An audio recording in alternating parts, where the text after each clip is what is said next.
Hello everyone. இந்த வீடியோல December 2025 CMA exam inter and final ஸ்டூடெண்ட்ஸ்க்கு டேக்ஸில் direct tax and indirect tax ரெண்டுலேயுமே எந்த ஸ்டடி மெட்டீரியல் அப்ளிகபிள். இப்போ ஸ்டூடெண்ட்ஸ் கையில் வச்சிருக்கிற எடிஷன் எந்த எடிஷனாக இருக்கும், ஸோ அதில் எது டிசம்பர் 2025க்கு அப்ளிகபிள், ஒருவேளை ஓல்டு எடிஷன் வச்சுருந்தாங்கன்னா அவங்க வேறு எந்த மாதிரி ரெஃபர் பண்ணி படிக்கணும் அப்படிங்கிறதையும், அண்ட் எந்த டேக்ஸ் ரேட் இந்த டிசம்பர் 2025 எக்ஸாமுக்கு அப்ளிகபிள், அண்ட் என்னென்ன அமெண்ட்மெண்ட்ஸ் எல்லாம் டைரக்ட் அண்ட் டைரக்ட் டேக்ஸஸில் அப்ளிகபிளாக இருக்கும், அந்த அமெண்ட்மெண்ட்ஸு இன்ஸ்டியூட்டில் எந்த இடத்துல லிங்க் கொடுத்துருக்காங்க, இது எல்லாமே இந்த வீடியோவில் நம்ம டீட்டெயிலாக டிஸ்கஸ் பண்ண போகிறோம். ஸோ டேக்ஸ் அப்படின்னு எடுக்கிறப்ப எப்போவுமே அப் டு டேட்டாக இருக்கணும். எக்ஸாமுக்கு 6 மந்த்ஸுக்கு முன்னாடி என்னென்ன அப்ளிகபிள் ப்ரொவிஷன்ஸ் இருக்கோ, அதாவது என்னென்ன அமெண்ட்மெண்ட்ஸ் எல்லாம் அப்ளிகபிளோ அது எல்லாமே எக்ஸாமில் கண்டிப்பாக கேட்பாங்க. ஸோ அதனால் எவ்ரி எக்ஸாம் ஜூன் அண்ட் டிசம்பரில் பார்த்தீங்கன்னா இன்ஸ்டியூட்டில் அமெண்ட்மெண்ட்ஸ் அப்படின்னு போடுவாங்க. அது டேக்ஸ் ரிலேட்டடாக மட்டும் இல்லை, எனி ஆக்ட் ரிலேட்டடாக எந்த அமெண்ட்மெண்ட்ஸ் இருந்தாலும் எல்லாத்துக்குமே அமெண்ட்மெண்ட்ஸ்னு சப்ளிமெண்ட்ரின்னு போடுவாங்க. ஸோ அதையுமே நம்ம ரெஃபர் பண்ணி படிக்கணும். டேக்ஸ் ரிலேட்டடான அமெண்ட்மெண்ட்ஸ் இன்ஸ்டியூட்டில் சப்ளிமெண்ட்ரியாக போட்டதை வச்சு நம்ம சேனலில் ஏற்கனவே அமெண்ட்மெண்ட்ஸ் ரிலேட்டடாக முக்கியமான அமெண்ட்மெண்ட்ஸ் பற்றி வீடியோ இருக்குது, அதுவும் நீங்கள் ரெஃபர் பண்ணி படிச்சுக்கலாம். ஸோ நம்ம சேனலுக்கு இதான் ஃபஸ்ட் டைம் வந்திருக்கீங்க அப்படின்னா மறக்காமல் சப்ஸ்கிரைப் பண்ணிக்கோங்க, நோட்டிஃபிகேஷன் எனேபிள் பண்ணி வச்சுக்கோங்க. டெலிகிராம் இன்ஸ்டாவில் ஜாயின் பண்ணலைன்னா லிங்க் டிஸ்கிரிப்ஷனில் இருக்குது, ஜாயின் பண்ணிக்கோங்க. ஸோ இப்போ ஃபஸ்ட்டு ஒன் ஸ்டடி மெட்டீரியல் பார்க்கலாம். எந்த ஸ்டடி மெட்டீரியல் டிசம்பர் 2025 எக்ஸாமுக்கு அப்ளிகபிள் அப்படின்னு பார்ப்போம். நம்ம இன்ஸ்டியூட் சைட்டில் ஸ்டூடெண்ட்ஸ் வெப்சைட்டை கிளிக் பண்ணிக்கலாம். இதில் கோர்சஸ், இதில் சிஎம்ஏ ஸ்டடி மெட்டீரியல் 2022, இதில் இன்டருக்கான ஸ்டடி மெட்டீரியல் குரூப் 1ல் டேக்ஸஸில் டைரக்ட் டாக்ஸேஷன் எடுத்திங்கன்னா இதில் ஃபஸ்ட்டு எந்த எடிஷன் அப்படின்னு மேலே காமிக்கும் செகண்ட் பேஜில். இதில் ஜனவரி 2025, ஏப்ரல் 2025, ஆகஸ்ட் 2025 இருக்குது. ஸோ 2025 எடிஷனாக இருந்தால் உங்களுக்கு எல்லாமே கரண்ட் எக்ஸாமுக்கு அப்ளிகபிள் ஆகக்கூடியது எல்லாமே அதில் சேர்த்துருப்பாங்க. ஸோ அப்போ ஜூன் எக்ஸாம், டிசம்பர் எக்ஸாம், ஒரு வருஷத்தில் வர ஜூன் அண்ட் டிசம்பர் எக்ஸாம் ரெண்டுலேயுமே சேம் அசஸ்மெண்ட் இயர் தான் அப்ளிகபிள். ஸோ ஜனவரி எடிஷன், ஏப்ரல் எடிஷன் ஜூன் எக்ஸாமுக்கு அப்ளிகபிள், அதே மாதிரி ஆகஸ்ட் எடிஷன் டிசம்பர் 2025க்கு அப்ளிகபிள். ஸோ உங்கள் கையில் வந்து ஜனவரி 25 அல்லது ஏப்ரல் 25 எடிஷன் இருந்தாலும் ஒன்றும் பிரச்சனை இல்லை, நீங்கள் டிசம்பருக்கும் அதை அப்ளை ஆகும். பட் அதில் என்ன பண்ணணும்னா சப்ளிமெண்ட்ரி அப்படின்னு இன்ஸ்டியூட் சைட்டில் இருக்கும், அதுவும் நான் காமிக்கிறேன். அதையும் சேர்த்து உங்கள் எடிஷனில் அது இல்லைன்னா அதையும் சேர்த்து நீங்கள் படிக்கணும். சப்போஸ் இந்த 2025 எடிஷன் உங்கள் கையில் இல்லை, 2024 அல்லது அதுக்கு முன்னாடி உள்ள எடிஷன் இருந்ததுன்னா அதில் நிறையாவே சேஞ்சஸ் இருக்கும். ஸோ அந்த சேஞ்சஸ் எல்லாமே நீங்கள் இன்ஸ்டியூட்டுடைய சப்ளிமெண்ட்ரியை பார்த்து, அதாவது உங்கள் எடிஷனுக்கு அப்புறம் என்னென்னலாம் சப்ளிமெண்ட்ரி வந்திருக்குமோ ஒவ்வொரு எக்ஸாமுக்கும் அதெல்லாம் சேர்த்து நீங்கள் கம்பைன் பண்ணி பார்க்கணும். ஸோ அது கொஞ்சம் கஷ்டமாக இருக்கும். அப்படிங்கிறப்ப இன்ஸ்டியூட் சைட்டில் இருக்கிற இந்த லேட்டஸ்ட் எடிஷன் ஆகஸ்ட் 2025 எடிஷனை ஃபாலோ பண்ணி நீங்கள் படிச்சிங்கன்னா ரொம்பவே ஈஸியாக இருக்கும். ஸோ இந்த எடிஷனோட சப்ளிமெண்ட்ரியும் சேர்த்து, சப்ளிமெண்ட்ரி ஒருவேளை இந்த எடிஷனில் சேர்க்கலை அப்படின்னா அதையும் சேர்த்து நீங்கள் படிச்சுக்கணும். இன்டைரக்ட் டேக்ஸுக்கும் அதே மாதிரியே தான், இதுலேயுமே எடிஷன் 2025 எடிஷனாக இருந்தால் ஓகே, ஒருவேளை பழைய எடிஷனாக இருந்தால் சப்ளிமெண்ட்ரி எல்லாமே நீங்கள் சேர்த்து கலந்து படிக்கணும். அப்படி கன்ஃபியூஸ் பண்ணுறது உங்களுக்கு கஷ்டமாக இருக்குது, ஒரு மாதிரியே கன்ஃபியூஷனாக இருக்குது அப்படின்னு சொன்னால் நீங்கள் லேட்டஸ்ட் எடிஷன் ஆகஸ்ட் 2025 இன்ஸ்டியூட்டில் இருக்கிறத இந்த பிடிஎஃப்பை ஃபாலோ பண்ணி படிக்கிறது பெட்டராக இருக்கும். அப்படி இல்லைன்னா ஒவ்வொரு அமெண்ட்மெண்ட்டும் உங்கள் கையில் இருக்கிற எடிஷன், புக்குடைய எடிஷன் எதுவோ அதுக்கப்புறம் என்னென்ன அமெண்ட்மெண்ட் எல்லாம் வந்திருக்குன்னு நம்ம இன்ஸ்டியூட்டில் சப்ளிமெண்ட்ரியில் போட்டிருக்காங்களோ அது எல்லாமே சேர்த்து நீங்கள் படிக்கணும். ஸோ அது கொஞ்சம் கஷ்டமான வேலையாக இருக்கும். அதனால் லேட்டஸ்ட் எடிஷன் இன்ஸ்டியூட் சைட்டில் இருக்கிறத ஃபாலோ பண்ணுறது உங்களுக்கு ரொம்பவே ஒரு கம்ஃபர்டபுளாக இருக்கும். அதே மாதிரி ஃபைனல் ஸ்டடி மெட்டீரியல் எடுத்தோம்னா ஃபைனல்லையும் டிடி இதே மாதிரி தான், உங்கள் கையில் என்ன எடிஷன் இருக்குது அப்படின்னு பார்த்துக்கோங்க. இப்போ இன்ஸ்டியூட்டில் லேட்டஸ்ட் எடிஷன் ஆகஸ்ட் தான் எல்லாத்துலேயுமே. ஸோ 2025 எடிஷனாக இருந்ததுன்னா ஜூன் எக்ஸாமுக்கு இருக்கிற சப்ளிமெண்ட்ரியும் டிசம்பர் எக்ஸாமுக்கு இருக்கிற சப்ளிமெண்ட்ரியும் கலந்து நீங்கள் படிச்சிங்கனாலே போதும். அப்படி இல்லைன்னா இந்த லேட்டஸ்ட் எடிஷனை ஃபாலோ பண்ணி பாருங்கள். ஃபைனல் ஸ்டூடெண்ட்ஸ்க்கும் அதே தான். ஃபைனல் ஸ்டூடெண்ட்ஸுக்கு இன்டைரக்ட் டேக்ஸுக்கும் இந்த சேம் தான். 2025 எடிஷன் உங்கள் கையில் இருந்ததுன்னா ஓகே, அப்படி இல்லை பழசு இருந்ததுன்னா அதை விட்டுட்டு 2025 எடிஷன் இன்ஸ்டியூட்டில் லேட்டஸ்ட்டாக என்ன பிடிஎஃப் இருக்கோ அதை ஃபாலோ பண்ணி படிங்க. டிசம்பர் எக்ஸாமுக்கு எந்த எடிஷன் ஸ்டடி மெட்டீரியலை நம்ம ரெஃபர் பண்ணி படிக்கணும் அப்படிங்கிறத நம்ம பார்த்துட்டோம். அடுத்தது அமெண்ட்மெண்ட்ஸ் சப்ளிமெண்ட்ரி அப்படின்னு இன்ஸ்டியூட்டில் ரிலீஸ் பண்ணுறாங்கல்ல, அதை எப்படி எடுத்து படிக்கணும் அப்படிங்கிறதும் இப்போ நான் காமிக்கிறேன். ஸ்டூடெண்ட்ஸ் வெப்சைட்டில் இப்போ ஸ்டடி மெட்டீரியல் எடுத்தோம்ல, அதே லிங்க்கில் பார்த்தீங்கன்னா supplementary for December 2025 term examination இருக்கும். இதை கிளிக் பண்ணிங்கன்னா பேப்பர் 7A டைரக்ட் டேக்ஸோடைய அமெண்ட்மெண்ட்ஸ், பேப்பர் 7B இன்டைரக்ட் டேக்ஸோடைய அமெண்ட்மெண்ட்ஸ். இப்போ இதை கிளிக் பண்ணிங்கன்னா தெரியும், இதில் இது டிசம்பர் 2025 எக்ஸாமுக்கான அமெண்ட்மெண்ட்ஸ். சப்போஸ் இதில் ஜூன் 2025க்கான அமெண்ட்மெண்ட்ஸ் உங்களுக்கு வேணும் அப்படின்னா அதுவுமே கீழே இருக்குது. ஜூன் 2025 எக்ஸாமுக்கான அமெண்ட்மெண்ட்ஸ் சப்ளிமெண்ட்ரி இது எல்லாமே பேப்பர் 7A 7B எல்லாமே இருக்குது. அதே மாதிரி ஃபைனலுக்கு டைரக்ட் டேக்ஸுக்கான அமெண்ட்மெண்ட்ஸ் பேப்பர் 15ல் இருக்குது. முக்கியமாக டேக்ஸ் ஆடிட் அப்படிங்கிற ஒரு டாப்பிக்கை புதுசாக இன்சர்ட் பண்ணியிருக்காங்க ஃபைனல் ஸ்டூடெண்ட்ஸுக்கு டாக்ஸேஷனில், டைரக்ட் டேக்ஸில். ஸோ அதுவுமே இங்கே சப்ளிமெண்ட்ரியாக கொடுத்துருக்காங்க. இதை பற்றியும் நம்ம சேனலில் வீடியோ இருக்குது. டேக்ஸ் ஆடிட் பற்றி இந்த சப்ளிமெண்ட்ரி வச்சு ஒரு வீடியோ இருக்குது. அதுவுமே நீங்கள் ரெஃபர் பண்ணிக்கலாம். அடுத்து பேப்பர் 19 ஃபைனலுக்கான இன்டைரக்ட் டேக்ஸுக்கான சப்ளிமெண்ட்ரி. ஸோ சப்ளிமெண்ட்ரி அப்படிங்கிறது டிசம்பர் எக்ஸாமுக்கு ஜூன் எக்ஸாமுக்குன்னு தனித்தனியாக போடுறாங்க. ஜூன் எக்ஸாமுக்கு அப்ளிகபிள் ஆகக்கூடிய அதே அமெண்ட்மெண்ட்ஸு அதே சப்ளிமெண்ட்ரி டிசம்பர் எக்ஸாமுக்கும் அப்ளிகபிள். இப்போ ஜூன் எக்ஸாமுக்கு தவிர எக்ஸ்ட்ராவாக வரக்கூடிய அமெண்ட்மெண்ட்ஸ் சப்ளிமெண்ட்ரி இதுதான் இந்த டிசம்பர் 25க்கு கொடுத்துருக்காங்க. ஸோ நீங்கள் ஜூன் 25க்கு முன்னாடி, அதாவது உங்களுடைய கையில் இருக்கக்கூடிய புக்கு வந்து பழைய எடிஷனாக இருந்ததுன்னா நீங்கள் 2 சப்ளிமெண்ட்ரியுமே ரெஃபர் பண்ணி படிக்கணும். அப்படி இல்லைன்னா நான் ஏற்கனவே சொன்ன மாதிரி லேட்டஸ்ட் எடிஷன் இன்ஸ்டியூட்டில் ரிலீஸ் பண்ணது ப்ளஸ் அதோட இந்த சப்ளிமெண்ட்ரி அதில் சேர்ந்துருக்கா இல்லையா அப்படிங்கிறதையும் ரெஃபர் பண்ணி படிச்சிட்டிங்கன்னா ரொம்ப சிம்பிள் அண்ட் ஈஸியாக நீங்கள் லேட்டஸ்ட் அமெண்ட்மெண்ட்டை படிச்சிடலாம். இந்த அமெண்ட்மெண்ட்லாம் ரொம்ப முக்கியமாக அப்படின்னா கண்டிப்பாக இது படித்தே ஆகணும். ஏன்னா ஒரு எக்ஸாமுக்கு முன்னாடி 6 மாதம் வரைக்கும் என்னென்ன சேஞ்சஸ் இருக்கோ அது எல்லாமே எக்ஸாமுக்கு அப்ளிகபிள். ஸோ நமக்கு டிசம்பர் எக்ஸாம் அப்படிங்கும்போது 31 மே வரைக்கும் என்னென்ன அமெண்ட்மெண்ட்ஸ் எல்லாம் வந்திருக்கோ அது எல்லாமே இந்த டிசம்பர் 2025 எக்ஸாமுக்கு அப்ளிகபிள் ஆகும். ஸோ அதனால் அதெல்லாமே ரெஃபர் பண்ணி படித்தா தான் நமக்கு எக்ஸாமுக்கு ஈஸியாக இருக்கும்.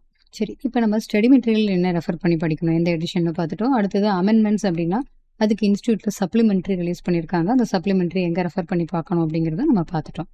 இப்போ இதுக்கு அடுத்தது டிசம்பர் 2025 எக்ஸாமுக்கு என்ன டேக்ஸ் ரேட் அப்ளிகபிள் அப்படிங்கிறத பார்க்கலாம். ஸோ ஸ்டடி மெட்டீரியல் என்ன எடிஷன்னு பார்த்துட்டோம். அமெண்ட்மெண்ட்ஸு என்னென்ன இருக்கும், அது இன்ஸ்டியூட்டில் எங்கே லிங்க் இருக்குன்னு பார்த்துட்டோம். இப்போ டேக்ஸ் ரேட் எது அப்ளிகபிள் அப்படின்னு பார்க்கலாம். இப்போ டைரக்ட் டேக்ஸில் எந்த அசஸ்மெண்ட் இயர் டிசம்பர் 2025 எக்ஸாமுக்கு அப்ளிகபிள் அப்படின்னா அசஸ்மெண்ட் இயர் 25-26. ஜூன் 2025 எக்ஸாம்லேயும் இதே அசஸ்மெண்ட் இயர் தான் அப்ளிகபிள். ஸோ ஜூன் 2025 டிசம்பர் 2025 2 எக்ஸாம்லேயுமே இந்த சேம் அசஸ்மெண்ட் இயர் 25-26 இதுக்கான டேக்ஸ் ரேட் எக்ஸாமுக்கு அப்ளிகபிள் ஆகும். அப்போ ப்ரீவியஸ் இயர் என்ன வரும், 2024-25 இந்த ப்ரீவியஸ் இயர். இப்போ நிறைய ஸ்டூடெண்ட்ஸுக்குள்ள டவுட் என்னென்னா default tax regime, old tax regime இதில் எதை எக்ஸாமுக்கு நம்ம அப்ளை பண்ணணும், எந்த ரேட்டை நம்ம கன்சிடர் பண்ணணும் அப்படிங்கிற ஒரு டவுட் இருக்கும். கொஸ்டினில் அவங்களே தெளிவாக கொடுத்துருப்பாங்க. நல்லா ஞாபகம் வச்சுக்கோங்க. டிஃபால்ட் அப்படின்னா யார் யாருக்கெல்லாம் அந்த டிஃபால்ட் டேக்ஸ் ரெஜிம் அப்ளிகபிளோ இந்த ரெஜிம் தான் அவங்களுக்கு ஆட்டோமேட்டிக்காக அப்ளை ஆகும். அதனால தான் அந்த டிஃபால்ட் டேக்ஸ் ரெஜிம்னு சொல்கிறோம். யார் யாருக்கு அது applicable, individual, HUF, AOP, BOY, AJP இவங்க எல்லாருக்கும் டிஃபால்ட்டாக இந்த டேக்ஸ் ரெஜிம் தான் applicable. That is new tax regime தான் அப்ளிகபிள். ஒருவேளை இது வேண்டாம் அப்படின்னா அவங்க ஓல்டு டேக்ஸ் ரெஜிம்க்கு ஆப்ஷன் எடுத்துக்க முடியும். அப்படி ஆப்ஷன் எடுத்தால் தான் அவங்களுக்கு ஓல்டு டேக்ஸ் ரெஜிம் வரும். அப்போ கொஸ்டினில் என்ன கொடுத்துருக்காங்கன்னு பாருங்கள். Default tax regime, old tax regime எதுவுமே சொல்லலை. பட் அந்த பர்சனுக்கு டிஃபால்ட் டேக்ஸ் ரெஜிம் அப்ளிகபிள் அப்படின்னா ஆட்டோமேட்டிக்காக டிஃபால்ட் டேக்ஸ் ரெஜிம் தான் உங்களுக்கு அப்ளை ஆகும். அதை வச்சு தான் சம் போடணும். ஒருவேளை கொஸ்டினில் he opted out from default tax regime அப்படின்னாலோ அல்லது he opted for old tax regime அப்படின்னு சொல்லியிருந்தாலோ நம்ம ஓல்டு ஸ்கீமை வச்சு ஓல்டு டேக்ஸ் ரெஜிமுக்கு கால்குலேஷன் பண்ணணும். ஸோ கொஸ்டினில் என்ன கொடுத்துருக்காங்க அப்படிங்கிறத தெளிவாக பாருங்கள். கொஸ்டினில் எதுவுமே சொல்லலை. பட் அந்த பர்சனுக்கு டிஃபால்ட் டேக்ஸ் ரெஜிம் தான் அப்ளிகபிள் அப்படின்னா ஆட்டோமேட்டிக்காக டிஃபால்ட் டேக்ஸ் ரெஜிம் வச்சு தான் அவங்களுக்கு கால்குலேஷன் போடணும். ஒருவேளை அந்த பர்சன் டிஃபால்ட் டேக்ஸ் ரெஜிமில் இருந்து ஷிஃப்ட் அவுட் ஆயிட்டாங்க அப்படின்னு சொன்னாலோ அல்லது ஓல்டு டேக்ஸ் ரெஜிமுக்கு அவங்க ஆப்ஷன் எடுத்திருக்காங்க அப்படின்னு சொன்னாலோ அவங்களுக்கு ஓல்டு டேக்ஸ் ரெஜிமில் டேக்ஸ் ரேட்டை அப்ளை பண்ணி கால்குலேஷன் பண்ணணும். ஸோ வெரி சிம்பிள் இது. இப்போ டிஃபால்ட் டேக்ஸ் ரெஜிம் 115 BAC யார் யாருக்கு அப்ளிகபிள் மேலே பார்த்தோம். இதில் ஏஓபியில் கோஆப்ரேட்டிவ் சொசைட்டிக்கு அப்ளிகபிள் ஆகாது. அதை தவிர மற்ற அசோசியேஷன் ஆஃப் பர்சனுக்கு அது அப்ளிகபிள். என்னென்ன ரேட் ஆஃப் டேக்ஸ் இங்கே இந்த இடத்துல இந்த டிஃபால்ட் டேக்ஸ் ரெஜிம் அப்படிங்கிற அந்த நியூ டேக்ஸ் ரெஜிமில் senior citizen, super senior citizen அப்படிங்கிற ஒரு டிஃப்ரென்சியேஷன் கண்டிப்பாக கிடையாது. எல்லாருக்குமே ஒரே ரேட்டு தான். இப்போ 3 lakhs வரைக்கும் எல்லாருக்கும் டேக்ஸ் கிடையாது, நில், டேக்ஸ் ரேட் நில். அவங்களுடைய டோட்டல் இன்கம் 3 lakhs வரைக்கும் இருந்ததுன்னா டேக்ஸ் நில். 3 lakhக்கு மேலே 7 lakh வரைக்கும் அவங்களுடைய டோட்டல் இன்கம் இருக்கும்போது அந்த 4 lakhsக்கு 5% டேக்ஸு கட்டணும். 7 lakhsக்கு மேலே அவங்களுடைய இன்கம் போகும்போது அப் டு 10 lakhs வரைக்கும், இந்த 7 to 10 lakhs வரைக்கும் இருக்கிற அந்த 3 lakhsக்கு 10% டேக்ஸ் ரேட் அப்ளிகபிள். 10 lakhsக்கு மேலே 12 lakhs வரைக்கும் அவங்களுடைய இன்கம் இருந்ததுன்னா, அந்த 10 lakhsக்கு மேலே 12 lakhs வரைக்கும் இருக்கிற அந்த 2 lakhsக்கான இன்கம் 15% டேக்ஸ் ரேட்டில் டாக்ஸபிள் ஆகும். 12 lakhsக்கு மேலே 15 lakhs வரைக்கும் அவங்களுடைய டோட்டல் இன்கம் இருக்கும்போது, இந்த 12 to 15 lakhsல இருக்கிற அந்த 3 lakhsக்கும் 20% டேக்ஸ் ரேட் அப்ளிகபிள். சப்போஸ் அந்த பர்சனுடைய இன்கம் 15 lakhsக்கு மேலே போகும்போது மீதி இருக்கிற எல்லா அமௌண்ட்டுக்கும், அதாவது 15 lakhsக்கு மேலே இருக்கிற எல்லா இன்கமுக்குமே 30% டேக்ஸ் ரேட் அப்ளிகபிள். ஸோ இதில் கொஞ்சம் கேர்ஃபுல்லாக கவனிக்கணும். 3 lakhs வரைக்கும் நில். அப்புறம் பார்த்தீங்கன்னா 3 to 7 இருக்கும். அப்போ 3 to 7ங்கிறப்ப இந்த 4 lakhsக்கு 5%. அடுத்தது 7 to 10 lakhs அப்படின்னா இங்கே ஒரு 3 lakhsக்கு மட்டும் 10%. அடுத்தது 10 to 12 lakhsனா 2 lakhs வரும். அடுத்தது 12 to 15ங்கிறப்ப இங்கே அகைன் 3 lakhsஆக மாறிடும். ஸோ இந்த இடத்துல கொஞ்சம் கேர்ஃபுல்லாக அப் to 3 to 7, 7 to 10, 10 to 12, 12 to 15, அதுக்கப்புறம் 15க்கு மேலே அப்படிங்கிறத கேர்ஃபுல்லாக ஞாபகம் வச்சுக்கணும். ரேட்டு பார்க்குறப்ப 5% இன்க்ரீஸ் ஆகும். 5, 10, 15, 20. பட் வெரி இம்பார்ட்டண்ட், இங்கே 25 அப்படிங்கிற டேக்ஸ் ரேட்டு கிடையாது. 20க்கு அப்புறம் டேரெக்டாக 30% அப்ளை ஆகும். இது டிஃபால்ட் டேக்ஸ் ரெஜிமுடைய டேக்ஸ் ரேட். இங்கே ரிபேட் 87Aல ரிபேட் அப்ளிகபிள் ஆகும். பட் இது யாருக்கு அப்ளிகபிள்? இண்டிவிஜுவல், அதுவும் ரெசிடென்ட் இண்டிவிஜுவலுக்கு அப்ளிகபிள். அவங்களுடைய டோட்டல் இன்கம் 7 lakhsக்கு மேலே இருந்திருக்கக்கூடாது. அப்படி இருந்தால் டேக்ஸ் லயபிலிட்டியில் 100% அல்லது 25,000 இது ரெண்டில் எது லோயரோ அவங்களுக்கு ரிபேட்டாக கிடைக்கும் அப்படின்னு சொல்கிறாங்க. பட் இதில் ஒரு ரிலீஃபும் உண்டு, மார்ஜினல் ரிலீஃப் கிடைக்கும் இந்த ரிபேட்டில். அவங்களுடைய டோட்டல் இன்கம் 7 lakhs எக்ஸீட் ஆகி இருந்தாலும், பட் அவங்களுடைய டோட்டல் இன்கம் 7,22,220 எக்ஸீட் ஆகாமல் இருந்தால் அவங்களுக்கு மார்ஜினல் ரிலீஃபாக டேக்ஸ் ரிபேட்டு கிடைக்கும். அதாவது டேக்ஸ் ஆன் இன்கம், அவங்களுடைய இன்கமுக்கு எவ்வளவு டேக்ஸ், அந்த இன்கம் 7 lakhs விட எவ்வளவு எக்ஸஸாக இருக்குது, இந்த ரெண்டையும் கம்பேர் பண்ணி மைனஸ் பண்ணி பார்க்குறப்ப ஆன்சர் பாசிட்டிவாக வந்தால் அவங்களுக்கு மார்ஜினல் ரிலீஃப் கிடைக்கும். ஸோ அப் டு 7 lakhs வரைக்கும் இன்கம் எக்ஸீட் ஆகாமல் இருக்கும்போது ரிபேட் அப்ளிகபிள்னு சொன்னாலும் இந்த டிஃபால்ட் டேக்ஸ் ரெஜிமில் மட்டும் மார்ஜினல் ரிலீஃபாகவும் இந்த ரிபேட் கிடைக்கும். அப் டு 7,22,220 இன்கம் இருக்கிற வரைக்கும். அடுத்தது surcharge. After rebate under section 87A. சர்சார்ஜுங்கிறது இந்த டிஃபால்ட் டேக்ஸ் ரெஜிமில் டோட்டல் இன்கம் 50 lakhs எக்ஸீட் ஆகும்போது சர்சார்ஜ் வரும். 50 lakhs எக்ஸீட் ஆகாத வரைக்கும் சர்சார்ஜ் கிடையாது. 50 lakhs எக்ஸீட் ஆகிருக்கு டோட்டல் இன்கம், ஆனால் 1 crore எக்ஸீட் ஆகலை அப்படின்னா அங்கே சர்சார்ஜ் டேக்ஸில் 10%. ஆனால் கேர்ஃபுல்லாக நோட் பண்ணணும், நம்ம மேலே பார்க்குற டேக்ஸ் ரேட் எல்லாமே இன்கமில் அப்ளை பண்ணுறோம். ஸோ இன்கமில் அந்த ரேட் அப்ளை பண்ணி டேக்ஸை கண்டுபிடிக்கிறோம். அந்த டேக்ஸில் இந்த சர்சார்ஜ் ரேட்டை அப்ளை பண்ணி சர்சார்ஜை கண்டுபிடிக்கிறோம். So 10% of tax total income 50 lakhsக்கு மேலே 1 crore இருந்ததுன்னா, suppose total income 1 crore exceed ஆகிருக்கு பட் 2 crore எக்ஸீட் ஆகலைன்னா டேக்ஸில் 15% surcharge. Total income 2 crores exceed ஆகும்போது அங்கே சர்சார்ஜ் 25% ஆஃப் டேக்ஸ் வரும். பட் இதில் ஒரு முக்கியமான பாயிண்ட் இருக்குது. இந்த டோட்டல் இன்கமில் டிவிடெண்டோ அல்லது கேபிட்டல் கெயினில் இந்த 3 செக்ஷனில் 111A, 112, 112Aல ஏதாவது இன்கம் இருந்ததுன்னா இந்த இன்கமுக்கு மட்டும் சர்சார்ஜுடைய ரேட்டு 15%க்கு மேலே போகக்கூடாது. இந்த ரெண்டும் வரும்போது அது 15க்குள்ளே தான் வரும் இந்த இன்கம்க்கு இந்த ஸ்லாபில். பட் 25ன்னு வரும்போது இந்த இன்கம் டிவிடெண்ட்க்கும் இந்த கேபிட்டல் கெயினில் இருக்கிற இந்த 3 செக்ஷன் இன்கமுக்கும் 15%க்கு மேலே சர்சார்ஜ் அப்ளை ஆகாது. அதே மாதிரி அசோசியேஷன் ஆஃப் பர்சன்ஸில் மெம்பர்ஸாக இருக்கிறது கம்பெனிஸ் மட்டும்தான் அப்படின்னா அங்கேயுமே சர்சார்ஜ் ரேட்டு 15% எக்ஸீட் ஆகிருக்கக்கூடாது. அடுத்தது செஸ் எல்லா அசஸிக்குமே அப்ளிகபிள். சர்சார்ஜ் கால்குலேட் பண்ணிவிட்டு, அதாவது இன்கமில் டேக்ஸ் ரேட் அப்ளை பண்ணி டேக்ஸ் கண்டுபிடிக்கிறோம். அந்த டேக்ஸுக்கு சர்சார்ஜ் அப்ளிகபிளாக இருந்ததுன்னா சர்சார்ஜ் சேர்த்துட்டு இந்த டோட்டல் அமௌண்ட்டில் டேக்ஸ் லைபிலிட்டி ஆஃப்டர் சர்சார்ஜில் 4% செஸ். அடுத்து ஃபர்ம் ஆர் எல்எல்பி, இதுக்கு tax rate 30%. Surcharge income 1 crore exceed ஆச்சு அப்படின்னா மட்டும் 12% of income tax surcharge. 1 crore income இருந்ததுன்னா சர்சார்ஜ் கிடையாது. இங்கேயும் மார்ஜினல் ரிலீஃப் அவைலபிள். எப்படி இந்த ரிபேட்டில் நம்ம மார்ஜினல் ரிலீஃப் பார்த்தோமோ அதே மாதிரி சர்சார்ஜுக்கும் marginal relief available. Health and education cess இங்கேயுமே 4% of tax liability after surcharge. இந்த மார்ஜினல் ரிலீஃப்ங்கிறது எல்எல்பி ஃபார்முக்கு மட்டும் இல்லை, இண்டிவிஜுவல் ஹெச்யூஎஃப் வந்தது எல்லாருக்குமே மார்ஜினல் ரிலீஃப் சர்சார்ஜில் அவைலபிளாக உண்டு. அடுத்தது கம்பெனியோடைய டேக்ஸ் ரேட்.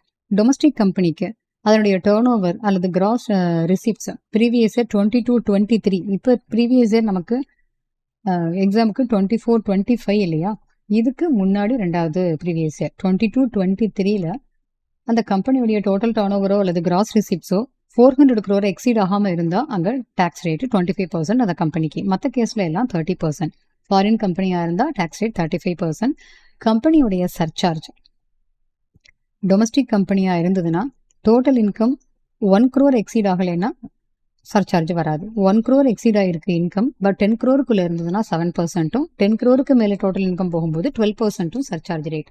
ஃபாரின் கம்பெனியாக இருக்கிறப்ப 1 crore வரைக்கும் டோட்டல் இன்கம் இருந்தால் சர்சார்ஜ் வராது. 1 crore மேலே அண்ட் 10 crore டோட்டல் இன்கம் வந்ததுன்னா ஃபாரின் கம்பெனிக்கு 2% surcharge. Total income 10 crore exceed ஆகிறப்ப ஃபாரின் கம்பெனிக்கு சர்சார்ஜ் 5%.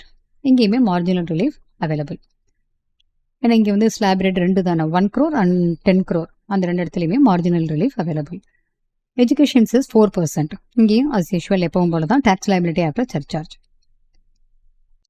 ஒரு சில கேசஸில் சில கண்டிஷன் சாட்டிஸ்ஃபை பண்ணுறப்ப கம்பெனிஸ்க்கு வேறு ரேட்டும் டாக்ஸபிலிட்டி வரும்.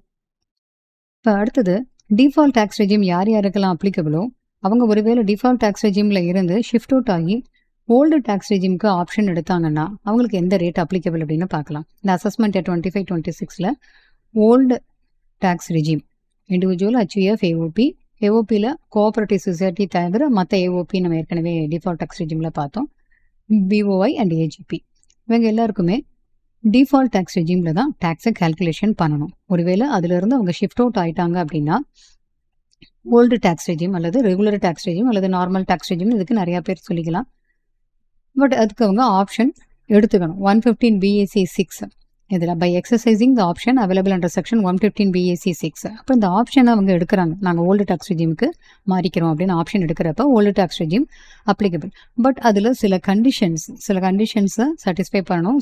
Subject to certain conditions and exceptions அவங்களுக்கு ஓல்டு டேக்ஸ் ரெஜிம் அல்லது நியூ டேக்ஸ் ரெஜிம் அப்படிங்கிறத சேஞ்ச் பண்ணிக்கலாம். ஒரு பிஸ்னஸ் பண்ணாத பர்சனாக இருந்தால் அவங்க old tax regime new tax ரெஜிமில் எவ்ரி இயர் எதை வேணாலும் மாற்றி வைக்க முடியும். பட் ஒரு பிஸ்னஸ் பர்சனாக இருந்தால் அவங்களுக்கு அடிக்கடி இந்த ரெஜிமில் சேஞ்ச் பண்ண முடியாது. ஸோ அதுக்கு ரெஸ்ட்ரிக்ஷன் உண்டு.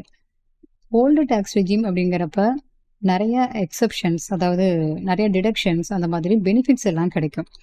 பட் டேக்ஸ் ரேட்டு கொஞ்சம் கூட இருக்கும். பட் டிஃபால்ட் டேக்ஸ் ரெஜிமில் நிறையா டிடக்ஷன்ஸ் எல்லாம் கிடைக்காது, டேக்ஸ் ரேட்டு கம்மியாக இருக்கும். ஸோ ஒரு பர்சனுக்கு எது பெனிஃபிட், டேக்ஸ் பேயபிள் பார்க்குறப்ப எது அவங்களுக்கு பெனிஃபிட்டாக இருக்கும் அப்படிங்கிறத டிசைட் பண்ணி டிஃபால்ட் அல்லது ஓல்ட் டேக்ஸ் ரெஜிமில் எதை வேணாலும் அவங்க சூஸ் பண்ணிக்க முடியும். But subject to certain condition. இப்போ நான் ஏற்கனவே சொன்ன மாதிரி பிஸ்னஸ் பர்சனாக இருந்தால் அவங்க அடிக்கடி இந்த ரெஜிம்லேருந்து சேஞ்ச் பண்ணிக்கிட்டே இருக்க முடியாது. So subject to certain conditions and exceptions the taxpayer is free to choose either of the tax regime. இந்த ரெண்டில் எதை வேணாலும் சூஸ் பண்ணிக்க முடியும். ஏற்கனவே நம்ம டிஃபால்ட் டேக்ஸ் ரெஜிமுடைய டேக்ஸ் ரேட் எல்லாமே டீட்டெயில்டாக பார்த்துட்டோம். இப்போ ஓல்டு டேக்ஸ் ரெஜிம் அல்லது ரெகுலர் டேக்ஸ் ரெஜிம் அல்லது நார்மல் டேக்ஸ் ரெஜிம் அந்த மாதிரி சொல்கிறவங்கள பழைய டேக்ஸ் ரெஜிம், இதில் என்ன tax rate applicable for the assessment 25-26 அப்படின்னு பார்க்கலாம். இது எப்போ அப்ளிகபிள்? ஏற்கனவே நான் சொன்ன மாதிரி ஆட்டோமேட்டிக்காக டிஃபால்ட் டேக்ஸ் ரெஜிம் தான் அப்ளிகபிள். ஒருவேளை அசஸி எக்ஸசைஸ் த ஆப்ஷன், ஏற்கனவே பார்த்தோம்ல 115 BAC 6ல் ஆப்ஷனை அவங்க எக்ஸசைஸ் பண்ணுறாங்க, நாங்கள் பழைய டேக்ஸ் ரெஜிமுக்கு மாறிக்கிறோம் அப்படின்னு அந்த ஆப்ஷன் அவங்க சூஸ் பண்ணுறப்ப அவங்களுக்கு இந்த ஓல்டு டேக்ஸ் ரெஜிம் அப்ளிகபிள். இதில் என்னென்ன ரேட் அப்ளிகபிள்னு பார்க்கலாம். இந்த கேஸில் இண்டிவிஜுவலை senior citizen, super senior citizen அப்படின்னு பிரித்து, அதை தவிர சாதாரணமாக 60 வயசுக்குள்ளே இருக்கிறவங்கள நார்மலான பர்சனும், 60 வயசுலேருந்து 80 வயசு வரைக்கும் இருக்கிறவங்கள சீனியர் சிட்டிசனும், 80 வயசுக்கு மேலே இருக்கிறவங்கள சூப்பர் சீனியர் சிட்டிசனும் அவங்களுக்கு ஏற்ற மாதிரி டேக்ஸ் ரேட்டும் அண்ட் எக்ஸம்ஷன் லிமிட்டும் அப்ளிகபிள் ஆகும். பட் இந்த பர்சன் ஒரு இண்டிவிஜுவலை சீனியர் அல்லது சூப்பர் சீனியர் சிட்டிசன் அப்படின்னு சொல்லணும்னா அவங்க கண்டிப்பாக ரெசிடென்ட் இன் இந்தியாவாக இருக்கணும். இப்போ சூப்பர் சீனியர் சிட்டிசன் சொன்னாலோ அல்லது சீனியர் சிட்டிசன் சொன்னாலோ ஒரு இண்டிவிஜுவல் அவர் இந்தியாவில் ரெசிடென்ட் பர்சனாக இருக்கணும். அந்த ப்ரீவியஸ் இயரில் அவங்களுக்கு 60 வயசு அல்லது 80 வயசு depending upon senior or super senior citizen அவங்க ஏஜ் அட்டைன் பண்ணியிருக்கணும். இப்போ சீனியர் சிட்டிசன்னா individual resident in India at least 60 years of age at any time during the relevant previous year. இப்போ நமக்கான ப்ரீவியஸ் இயர் என்ன 24-25 தான் இந்த டிசம்பர் எக்ஸாமுக்கான ப்ரீவியஸ் இயர். இப்போ இந்த வருஷத்தில் அவங்களுக்கு அட்லீஸ்ட் 60 years ஏதாவது ஒரு டேட்டில் அவங்களுக்கு வந்திருக்கணும் அப்படின்னு சொல்கிறாங்க. பட் இதில் ஒரு சின்ன எக்ஸப்ஷன் இருக்கும். அது என்ன அப்படின்னா 1/4/2025 அவங்களுக்கு அந்த 60th பர்த்டே வந்ததுனாலும் அவங்களுக்குமே இந்த சீனியர் சிட்டிசன் அப்படிங்கிற கேட்டகரியில் அவங்க வருவாங்க. ஏன்னா அந்த ப்ரீவியஸ் இயரில் அவங்களுக்கு 60 இயர்ஸ் வந்திருக்கணும்னு சொல்கிறோம். ஆனால் 1/4/2025 ப்ரீவியஸ் இயர் முடிஞ்சு அடுத்த நாளாக இருக்கும். ஆனாலும் அந்த ஒரு டேட்டை மட்டும் இங்கே கன்சிடர் பண்ணுறாங்க. அதுதான் இந்த பாயிண்ட் முக்கியமாக நீங்கள் நோட் பண்ணணும். ஒரு resident person born on or after 2/4/1945 but before 2/4/1965 அந்த பர்சனை தான் சீனியர் சிட்டிசன்னு சொல்கிறோம். அதே மாதிரி சூப்பர் சீனியர் சிட்டிசன் சொல்கிறப்பவும் அவங்களும் இந்தியாவில் ரெசிடென்ட் பர்சனாக இருக்கணும். அட்லீஸ்ட் 80 இயர்ஸ் அந்த ப்ரீவியஸ் இயரில் அவங்க அட்டென்ட் பண்ணியிருக்கணும். ஸோ இங்கேயுமே அவங்க born before 2/4/1945. Senior citizen super senior citizen சொல்கிறப்ப அவங்களுடைய எக்ஸம்ஷன் லிமிட் சேஞ்ச் ஆகும். சீனியர் சிட்டிசனுக்கு அப் டு 3 lakhs வரைக்கும் இன்கம் டேக்ஸு கிடையாது. பட் சூப்பர் சீனியர் சிட்டிசனுக்கு அப் டு 5 lakhs வரைக்கும் இன்கம் டேக்ஸு கிடையாது. நார்மலான பர்சனாக இருந்தால் அவங்களுக்கு அப் டு 2,50,000 வரைக்கும் இன்கம் டேக்ஸு கிடையாது. So other individual senior citizen super senior citizen இல்லாமல் மற்ற பர்சன் நான் ரெசிடென்ட் பர்சனாக இருந்தால் அவங்கள senior or super senior citizen பிரிக்க முடியாது. அதனால் அவங்கள நான் ரெசிடென்ட் இண்டிவிஜுவலையும் இந்த கேட்டகரியில் கொண்டு வந்துடுறோம். 2/4/1965 அப்புறம் பிறந்தவங்க ஆன் ஆர் ஆஃப்டர் 2/4/1965 அந்த பர்சனுக்கெல்லாம் இந்த ஸ்லாப் தான் அப்ளிகபிள். அதை தவிர HUF, AOP, BOY and AJP எல்லாருக்குமே இந்த tax rate up to 2.5 lakhs வரைக்கும் நில். 2,50,000க்கு மேலே 5 lakh வரைக்கும் இருக்கிற அந்த 2,50,000 அமௌண்ட்டுக்கு 5% டேக்ஸ் ரேட்டு. அப்போ இதனோட அமௌண்ட் ஒரு 12,500 வரும். 5 lakhக்கு மேலே 10 lakh வரைக்கும் இருக்கிற அந்த 5 lakhsக்கு 20% டேக்ஸ் ரேட்டு. இப்போ ஏற்கனவே இந்த 2,50,000 to 5 lakh வரைக்கும் இருக்கிற 12,500ஓட இந்த 20% ஏற்கனவே எப்போவுமே இதே மாதிரி தான் கேல்குலேஷன் பண்ணணும். இப்போ டிஃபால்ட் டேக்ஸ் ரெஜிம்லையும் நம்ம அதே மாதிரி ஒவ்வொரு ஸ்லாபுக்கு மட்டும் பார்த்தோம். பட் இங்கே வந்து இது சேர்த்து ஆட் பண்ணி காமிச்சிருக்காங்க, அவ்வளவுதான். டிஃபால்ட் டேக்ஸ் ரெஜிம்லையும் இதே மாதிரி தான் பண்ணணும். அப் டு 3 lakhs வரைக்கும் நில், 3 to 7 lakhs வரைக்கும் 5%. அப்போ அடுத்தது 7 to 10 lakhs அப்படின்னு போகிறப்ப அந்த 3 to 7 lakhs வரைக்கும் இருக்கிற அந்த அமௌண்ட்டுக்கு 5% டேக்ஸ் ரேட்டையும் ஆட் பண்ணி தான் நம்ம பண்ணுவோம். அதே தான் இங்கேயும் பண்ணுறாங்க. அண்ட் 10 lakhsக்கு மேலே எனி அமௌண்ட் இன்கம் இருந்ததுன்னா அது 30% டேக்ஸ் ரேட் அப்ளிகபிள். ஸோ இப்போ இதுக்கு ஒரு 12,500, இதுக்கு ஒரு 1 lakh, அதெல்லாம் சேர்த்து இங்கே 1,12,500 கொடுத்துருக்காங்க, அவ்வளோதான். இப்போ சீனியர் சிட்டிசனாக இருந்தாங்கன்னா 3 lakhs வரைக்கும் உங்களுக்கு நில். அடுத்தது 3 to 5 lakhs வரைக்கும் 5% டேக்ஸ் ரேட், 5 to 10 lakhs வரைக்கும் 20% டேக்ஸ் ரேட், 10 lakhsக்கு மேலே 30% tax rate. Super senior citizen 80 years அப்படிங்கிறப்ப அவங்களுக்கு 5 lakhs வரைக்கும் டேக்ஸே கிடையாது. அப்போ 5 to 10 lakhsக்கு இருக்கிற ஸ்லாப் 20%, 10 lakhsக்கு மேலே இன்கம் இருந்தால் 30% டேக்ஸ் ரேட்டும் அவங்களுக்கு அப்ளிகபிள் ஆகும். இது ஓல்டு டேக்ஸ் ரெஜிமில் இண்டிவிஜுவல் HUF, AOP உங்களுக்கான டேக்ஸ் ரேட்டு. இங்கே உங்களுக்கு டேக்ஸ் ரிபேட் கிடைக்கும் 87A. இது ஓல்டு டேக்ஸ் ரெஜிம்லேயுமே ரெசிடென்ட் இண்டிவிஜுவலுக்கு தான் ரிபேட் கிடைக்கும். இதுக்கான கண்டிஷன் என்னென்னா அவங்களுடைய இன்கம் 5 lakhs எக்ஸீட் ஆகிருக்கக்கூடாது. எவ்வளவு ரிபேட் கிடைக்கும்னு பார்த்தீங்கன்னா 100% ஆஃப் டேக்ஸ் லைபிலிட்டி அல்லது 12,500, இந்த ரெண்டில் எது லோயரோ அது ரிபேட்டாக கிடைக்கும். அடுத்தது சர்சார்ஜ். சர்சார்ஜில் டோட்டல் இன்கம் 50 lakhs எக்ஸீட் ஆகலை அப்படின்னா அங்கே சர்சார்ஜ் கிடையாது. ஏற்கனவே நம்ம பார்த்த மாதிரி சர்சார்ஜுங்கிறது டேக்ஸில் தான் கால்குலேஷன் பண்ணணும். 50 lakhsக்கு மேலே இன்கம் பட் 1 crore இன்கம் இருந்ததுன்னா 10% of tax surcharge rate. Total income 1 crore exceed ஆகியிருக்கு, 2 crore எக்ஸீட் ஆகலைன்னா அங்கே 15% surcharge rate. Total income 2 crores exceed ஆகியிருக்கு பட் 5 crores உள்ளே இருக்குது அப்படின்னா அங்கே சர்சார்ஜ் ரேட்டு 25% வரும். இப்போ டேக்ஸில் 25% சர்சார்ஜ் வரும். 5 crores மேலே டோட்டல் இன்கம் போகும்போது அங்கே 37% ஆஃப் டேக்ஸு சர்சார்ஜ் ரேட்டாக இருக்கும். ஏன்னா டிஃபால்ட் டேக்ஸ் ரெஜிமில் நமக்கு இந்த 37லாம் வராது. பட் இந்த ஓல்டு டேக்ஸ் ரெஜிமில் 37% சர்சார்ஜ்லாம் வரும். இங்கேயுமே நம்ம டிஃபால்ட் டேக்ஸ் ரெஜிமில் பார்த்த மாதிரி இந்த 4 income, dividend income, short term, long term capital gain, இதில் வரக்கூடிய இன்கம் 111A, 112, 112A இதிலெல்லாம் சர்சார்ஜ், இந்த இன்கமுக்கு சர்சார்ஜ் கண்டுபிடிக்கிறப்ப 15%க்கு மேலே அங்கே அப்ளை ஆகாது. இந்த 2 ரேட்டும் 15க்கு மேலே இருக்கும்போது இந்த கேசஸில் இந்த 4 இன்கம் வந்ததுன்னா இதனுடைய இந்த 4 இன்கமுக்கு மட்டும் சர்சார்ஜ் 15% தான் அப்ளிகபிள் ஆகும். அதே மாதிரி இன்னொன்று நம்ம டிஃபால்ட் டேக்ஸ் ரெஜிமில் பார்த்தோம்.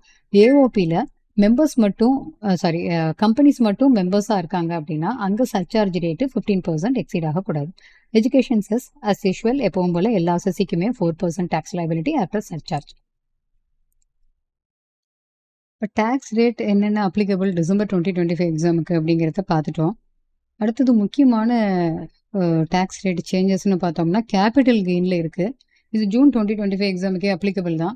இதை பற்றி டீட்டெயில்டாக கேபிட்டல் கெயினில் என்னென்ன அமெண்ட்மெண்ட்ஸ் இருக்குது அப்படிங்கிறத டீட்டெயில்டாக ஒரு வீடியோ நம்ம சேனலில் இருக்குது. ஜூன் 2025 எக்ஸாமுக்கு போட்டது. அதையும் நீங்கள் ரெஃபர் பண்ணி படிச்சிங்கன்னா ஃபுல் கம்ப்ளீட் டீட்டெயில் இன்ஃபர்மேஷன் அதில் கிடைக்கும். இப்போ நம்ம டேக்ஸ் ரேட்டில் என்னென்ன சேஞ்சஸ் இருக்குது கேபிட்டல் கெயினில் அப்படிங்கிறத மட்டும் இங்கே நம்ம பார்க்கலாம். அதாவது ஹோல்டிங் பீரியடை மாற்றிருக்காங்க. கேபிட்டல் கெயினில் 12 months அண்ட் 24 months மட்டும்தான் இப்போ அப்ளிகபிள். 36 months அப்படிங்கிறத இப்போ எடுத்துட்டாங்க. அது ஒன்று. அது லிஸ்டட் செக்யூரிட்டிஸ் எல்லாத்துக்கும் ஹோல்டிங் பீரியட் 12 months. 12 months வரைக்கும் வச்சுருந்தாங்கன்னா 12 monthsக்குள்ளே வச்சுருந்தாங்கன்னா ஷார்ட் டேர்ம்னா, அதுக்கு மேலே வச்சுருந்தா லாங் டேர்ம்னு பிரிப்போம். மற்ற எல்லா அசட்டுக்கும் 24 months அப்படிங்கிறத வச்சு தான் short term or long term அப்படிங்கிறத பிரிக்கிறோம். இந்த பீரியட் ஆஃப் ஹோல்டிங் இதில் 36 monthsங்கிறத எடுத்துட்டாங்க. 12 months ஆர் 24 months அதை வச்சு தான் short term or long term அப்படிங்கிறத depending upon the type of asset, capital asset நம்ம பிரிக்கிறோம். இது ஃபஸ்ட்டு சேஞ்ச் அமெண்ட்மெண்ட். அடுத்தது செகண்ட் ஒன், இன்கம் டேக்ஸ் ரேட்டில், அதாவது கேபிட்டல் கெயின் டேக்ஸ் ரேட்டில் changes. Short term capital gain tax rate 111A செக்ஷனில் ஏற்கனவே இருந்த 15% இருந்து 20% இன்க்ரீஸ் ஆகிருக்கு. மற்ற short term capital gain 111A தவிர மற்ற ஷார்ட் டேர்ம் கேபிட்டல் கெயினுக்கெல்லாம் ஆஸ் யூஷுவல் எப்பவும் போல் அப்ளிகபிள் ரேட் அப்ளை ஆகும். லாங் டேர்ம் கேபிட்டல் கெயினில் டேக்ஸ் ரேட்டை 12.5%ன்னு மாற்றிருக்காங்க. ஸோ அப்படி 12.5%ன்னு லாங் டேர்ம் கேபிட்டல் கெயினுக்கு சேஞ்ச் ஆகிருக்கு.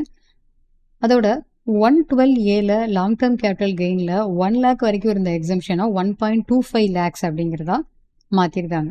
ஸோ அதுக்கு நில் ரேட் அப்படின்னா அது எக்ஸம்ஷன். மூணாவது அமெண்ட்மெண்ட், முக்கியமான அமெண்ட்மெண்ட் என்னென்னா, இந்த 12.5%ன்னு லாங் டேர்ம் கேபிட்டல் கெயினுக்கு டேக்ஸ் ரேட்டை மாற்றிருக்காங்கல்ல, அதில் இண்டெக்ஸேஷன் பெனிஃபிட்டு கிடைக்காது. Index benefit shall not be available for calculation of any long term capital gain. But இதில் ஒரே ஒரு எக்ஸப்ஷன் உண்டு. ஒரு ரெசிடென்ட் இண்டிவிஜுவல் அல்லது ரெசிடென்ட் HUF அவங்களுடைய லாங் டேர்ம் கேபிட்டல் அசெட், அது லேண்டு அல்லது பில்டிங்காக இருக்கணும், அதை ட்ரான்ஸ்ஃபர் பண்ணும்போது கேபிட்டல் கெயின் ரைஸ் ஆச்சுன்னா அவங்களுக்கு இண்டெக்ஸேஷன் யூஸ் பண்ணி டேக்ஸ் பெனிஃபிட்டை அவைல் பண்ணிக்க முடியும். பட் அதுக்கு சில கண்டிஷன் இருக்குது. அந்த அசெட், அந்த land or building residential, commercial எதுக்காக யூஸ்டு ஃபார் எனி அதர் பர்பஸாக இருக்கலாம். பட் அதில் என்ன கண்டிஷன் சொல்கிறாங்கன்னா, அதை வாங்கினது பிஃபோர் 23/7/2024 ஆகும் அண்ட் அதை விற்றது ஆன் ஆர் ஆஃப்டர் 23/7/24 ஆகவும் இருக்கணும். இந்த மாதிரி இருந்ததுன்னா அந்த அசஸிக்கு ஒரு ஆப்ஷன் கொடுக்குறாங்க. டேக்ஸை பே பண்ணுறப்ப tax benefit, that is sorry index benefit consider பண்ணாமல் 12.5% டேக்ஸ் ரேட்டை பே பண்ணலாம். அல்லது இண்டெக்ஸேஷன் பெனிஃபிட் அவைல் பண்ணினாங்கன்னா 20%க்கு டேக்ஸ் கட்டணும் அந்த லாங் டேர்ம் கேபிட்டல் கெயினில். ஸோ இந்த ஆப்ஷன் உங்களுக்கு டேக்ஸ் லயபிலிட்டி கால்குலேட் பண்ணுறதுக்காக தான் இந்த ஆப்ஷன் கொடுத்துருக்காங்க. No option for computing long term capital gain.